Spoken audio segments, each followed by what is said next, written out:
Students at Vancouver School of Arts and Academics learn an important lesson. Showing our students the power of reaching out to the community.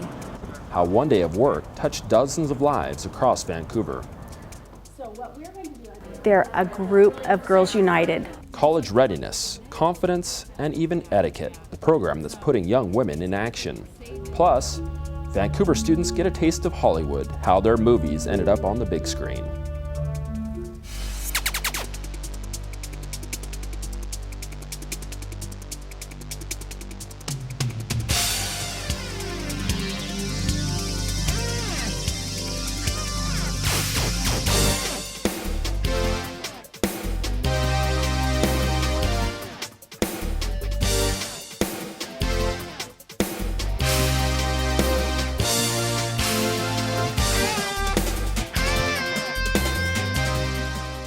Hello and welcome to In the Know. I'm Chad Young.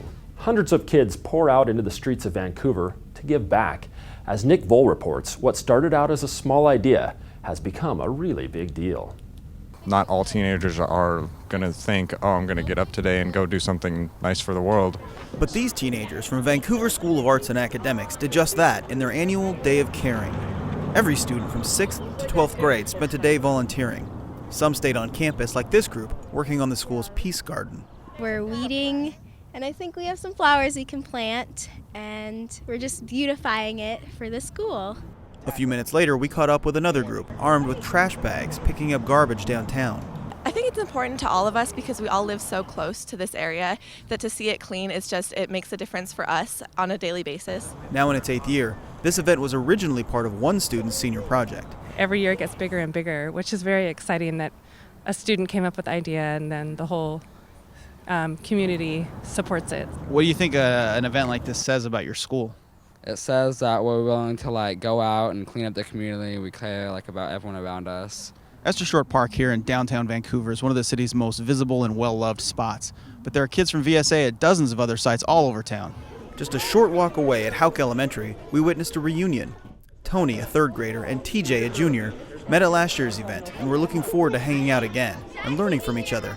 Well, I've been wondering if they still remember of being in 3rd grade and all that. I'm wondering if it's still fun to them or not. TJ, do you remember what it's like to be in 3rd grade? I do. It was a while ago, but pretty crazy. I really miss elementary school. It's probably the best years of your life. So. At the end of the day, a celebration back at VSAA, complete with a rock and roll show.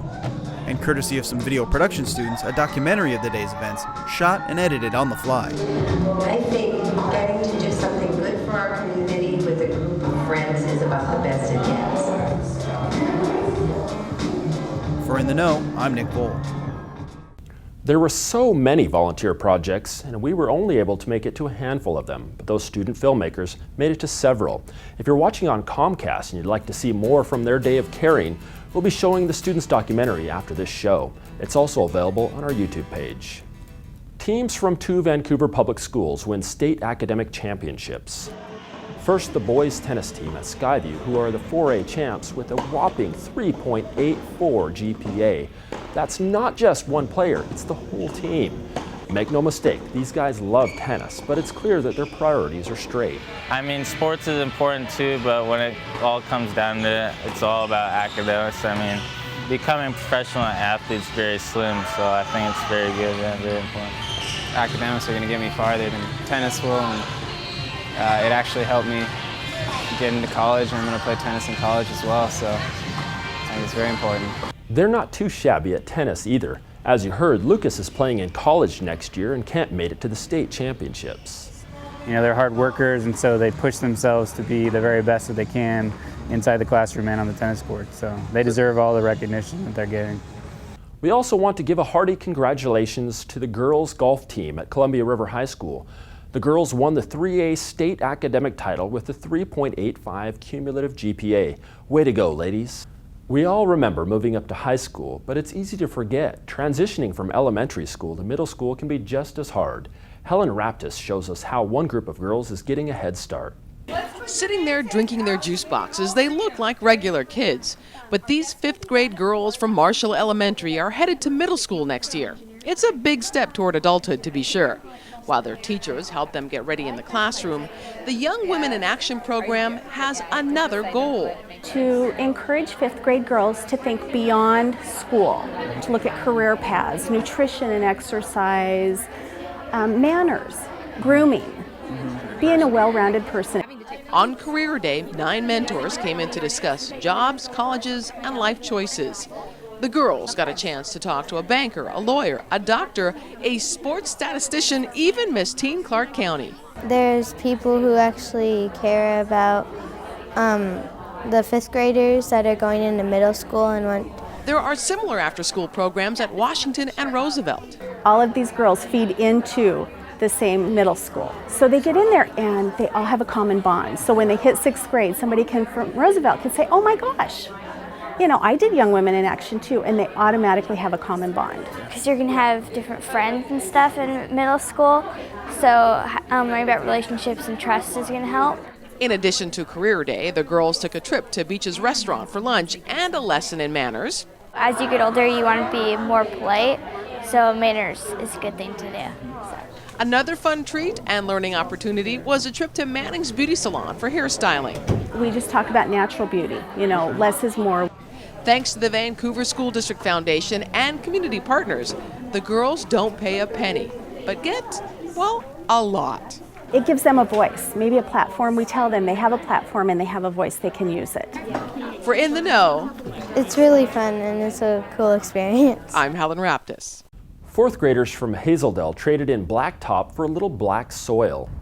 Each 4th grade class at Hazeldale gave up a recess period to donate their labor to plant vegetables in the school garden. The fall harvest will be given to the Homestead Homeless Shelter. Any children living at the shelter would also attend Hazeldale, so the kids are really helping their own classmates.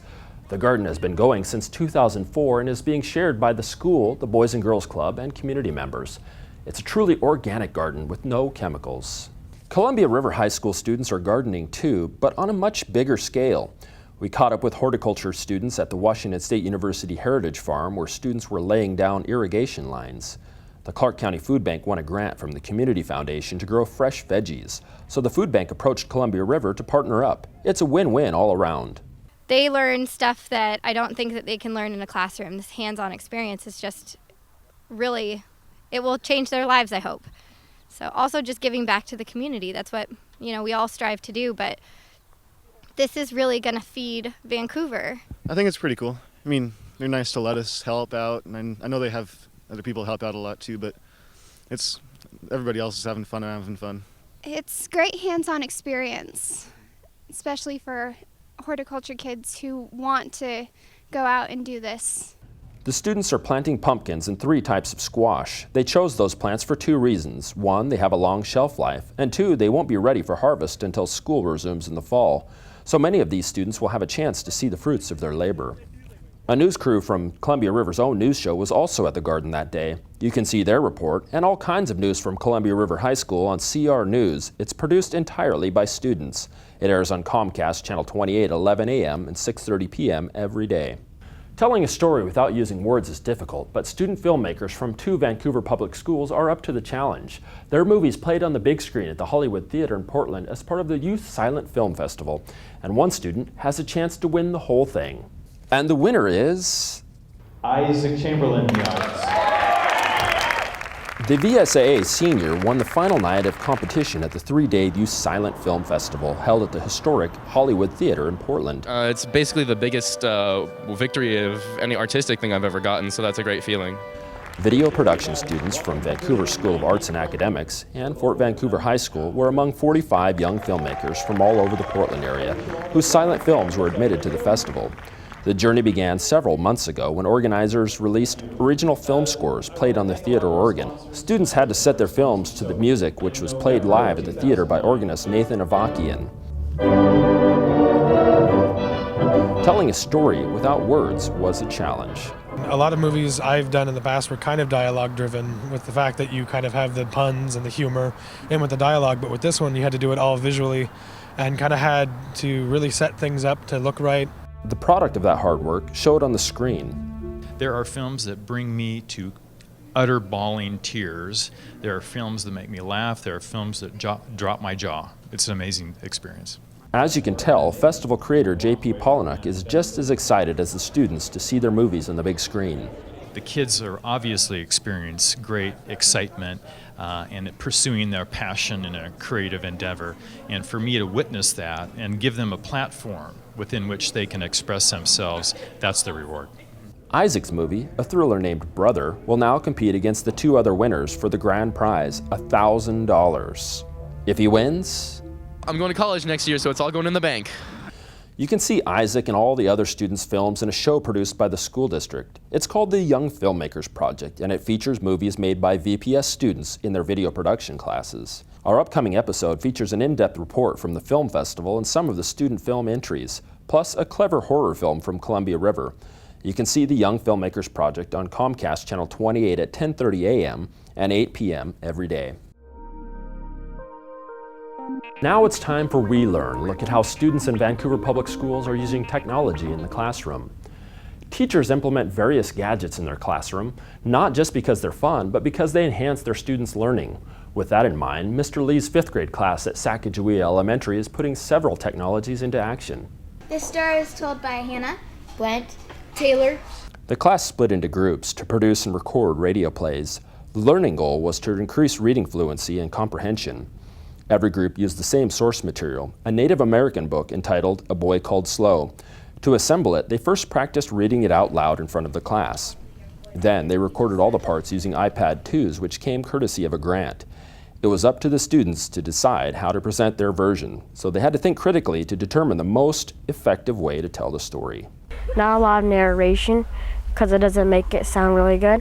It makes it sound more like a story, and you want to make it sound like a play. To follow in his father's path. Now we have one to follow in his father's. Okay, must be Chad there, huh? Okay, I'm gonna drag that over a little bit because we don't want those long pauses. After the voices were recorded, students edited in music and sound effects on laptop computers.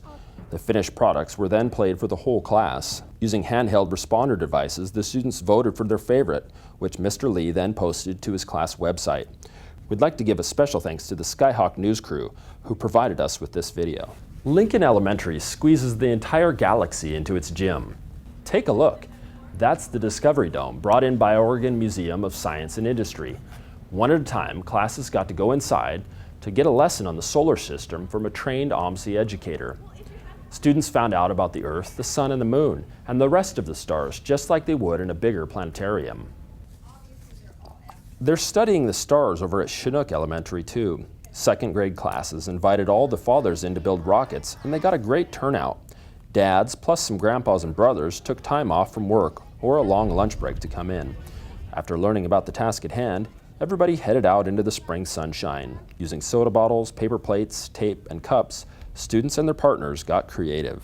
Right now I am making boosters for my rocket to go on like that. These are going to be the rocket boosters. We taped the cups together, so we're going to like that. The students got to design their rockets however they wanted, adding wings and boosters. Then the adults finished them off with spray paint. The finished products were carefully hung in the classroom. This fun project was the capper to a long unit on astronomy. Students learned all about space shuttles and the International Space Station. Hundreds of students hit the track at Columbia River High School for the annual elementary school track meet. This was one of 3 qualifying meets that helped determine which students would go to the Blue Ribbon meet on June 1st. In all, between 12 and 1,400 students competed. The stands at Rivers Stadium were packed with parents and kids watching the action. Carl Leonard has been a part of the meet for 27 years. He tells us the competition is about more than just winning. One of the nice things is that it gives these kids something to feel good about. They're smiling, they're having a great time, cheering each other on, even from other schools, and it's just great to see. And if you think it's unusual to have a track meet this large for elementary age kids, you're right. This program is very unique. When you talk to other districts and you explain this program to them, there's not anything like it anywhere on the West Coast, certainly. It takes more than 40 volunteers to help keep the event running smoothly. That's it for us. Thanks for watching In the Know. I'm Chad Young.